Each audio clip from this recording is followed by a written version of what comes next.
After having seen the procedure of DNC, let us see how the postoperative period is to be cared for. So in the caring for the recovery or the post-anesthesia care unit, patient is kept there for about few hours, and we have to monitor the vital parameters and whether there is any excessive vaginal bleeding, any pain abdomen or any other complications. And one should allow time for recovery from anesthesia, especially the general anesthesia. And at times there are occasional nausea or vomiting patient may have, especially after general anesthesia, and it is usually treated with antiemetics. And if patient has got cramping and all, then NSAIDs like ibuprofen can be given. And most of the patients are able to resume their duty in a day or two. And patients should be advised not to put anything into the vagina like tampons, etc. during the immediate post-operative period, and no sexual intercourse also during immediate post-operative period. And the next menstrual period usually comes 4 to 6 weeks after the procedure.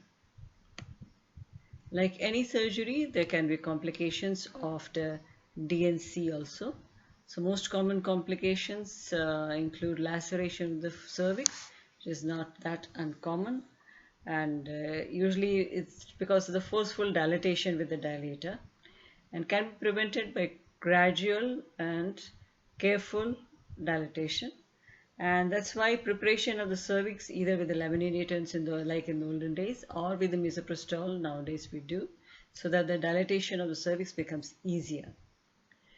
Then there can be hemorrhage from a torn cervix, or there can be sometimes injury to the cervical branch of the uterine artery, which goes at 3 and 9 o'clock positions.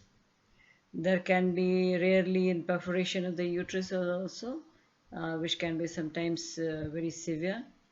And pelvic infection also can occur, which can be avoided by asepsis and antiseptic precaution taken during the procedure.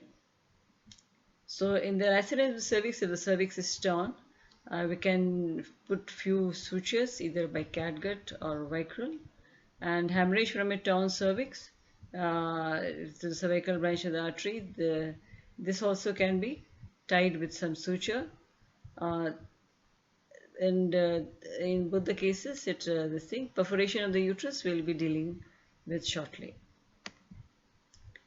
So the uterine perforation can occur either by the uterine sound or a dilator or a uterine curette, and it is more common in pregnant women because at that time the uterus and the cervix both are quite soft.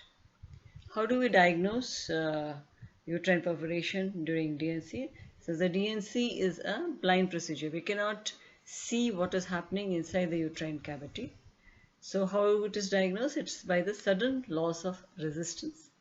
Then sometimes what happens is the instrument passes more than the length of the uterine cavity, and then there is undue mobility of the instrument like curette or dilator, and there may be excessive vaginal bleeding. So one should not attempt to confirm perforation by taking out and reintroducing the instrument.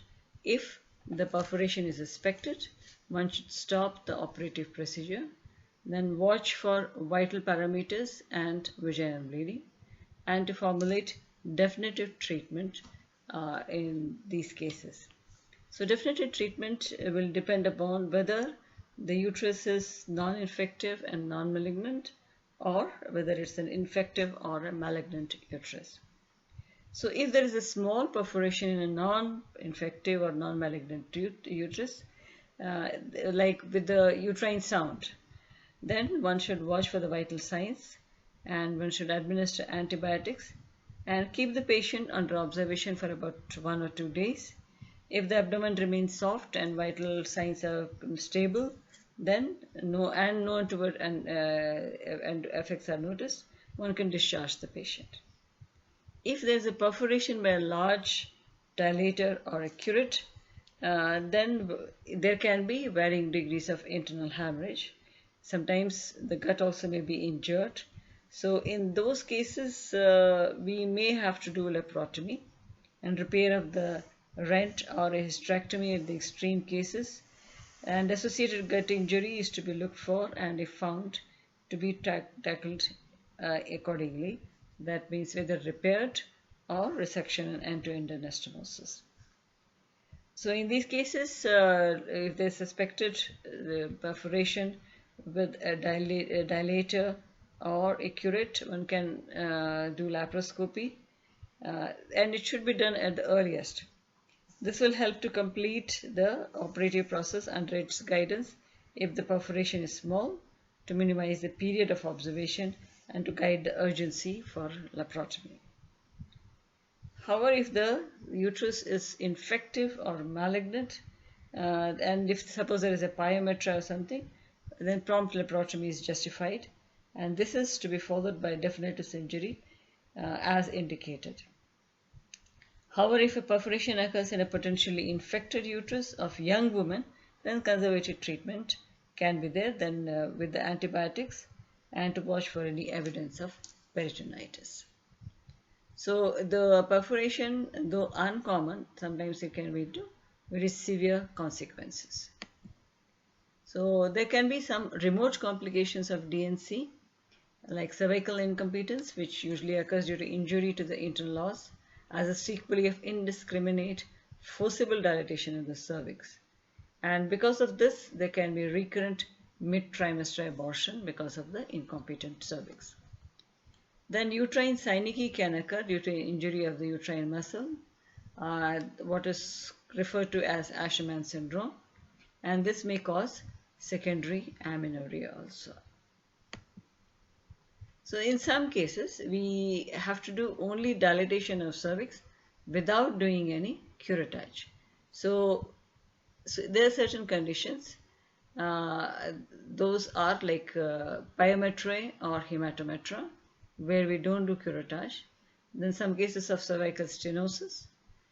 Prior to cervical amputation, especially in cases of what is called as Fothergill's operation, which we'll come to later. Then prior to hysteroscopy. Then prior to introduction of intrauterine radium or cesium for radiotherapy, which we had discussed in the last lecture. Then prior to introduction of uterine curate and insertion of IUCD. And it can be therapeutic in some cases of primary spasmodic dysmenorrhea.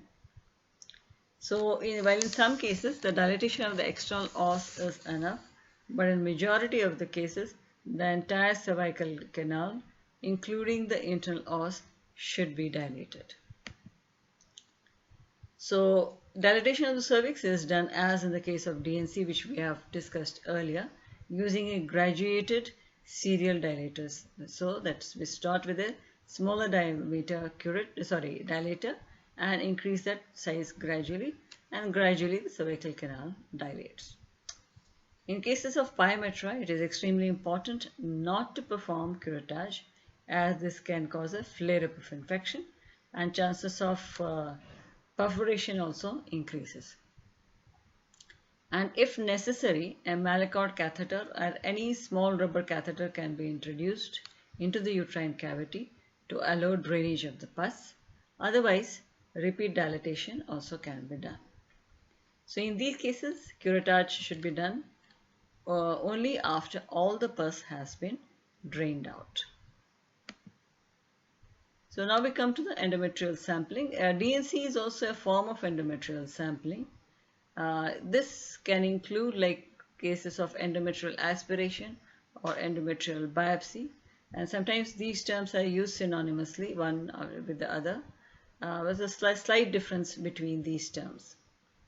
So endometrial sampling is one of the diagnostic tests most frequently performed usually as an OPD procedure, and in this endometrial biopsy is the removal of a small piece of tissue from the endometrium. This tissue sample can show cell changes due to abnormal tissues or variations in the hormone levels. So and this can be rapid, safe and inexpensive.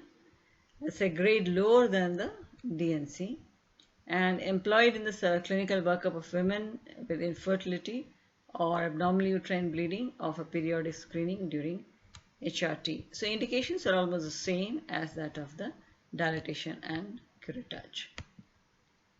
So indication include to find out the cause of the postmenopausal, perimenopausal bleeding, abnormal uterine bleeding, cases of thickened endometrium, for screening of endometrial carcinoma, to evaluate infertility, which is usually not done nowadays, and to test the response of the endometrium to hormone therapy, like say cases of breast carcinoma, and to rule out infections.